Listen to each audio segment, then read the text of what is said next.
दोस्तों सबको सलाम और नमस्ते আবারও একটা নতুন ব্লগে। কারণ আজকে আবারও চলে আসলাম আমরা একটা নতুন ব্লগ নিয়ে। কারণ হচ্ছে আজকের ব্লগটা আবারও একটু আজকেরটা হচ্ছে হাঁস দিয়া।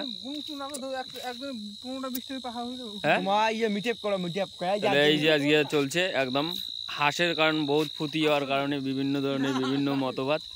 এই যে ভাত চড়ে দিছে, ঠিক আছে। ইয়ের আরো কথা, কার পোল্ট্রি আনবে মনুলদার, ঠিক আছে। দেখা হচ্ছে খাওয়ার সময়। মাংস আনে ভাত ধরে বলছিস, কি ব্যাপার? সরম খাই নাকি?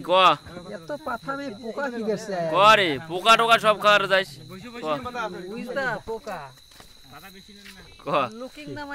মাংস আনি দাদু দি খাওয়ার হচ্ছিস।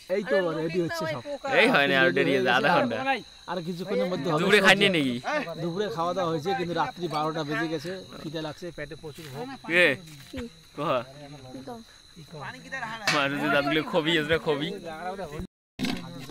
তো আবারও একটা নতুন স্ট্যাটাসে সবাইকে স্বাগতম। কারণ আজকে আমরা আসছি খাওয়া দাওয়া। এখন প্রথমে এতক্ষণ পর্যন্ত এত রান্না হয়ে গেল। এখন রাত বাজে 11:30। এখন খাওয়া দাওয়া দিচ্ছে। খাওয়া দিয়ে এই যে খাওয়া দাওয়া মালিক, তার মধ্যে আমাদের সাথে আছে আজকে নিউ মেম্বার, এই যে স্পেশাল গেস্ট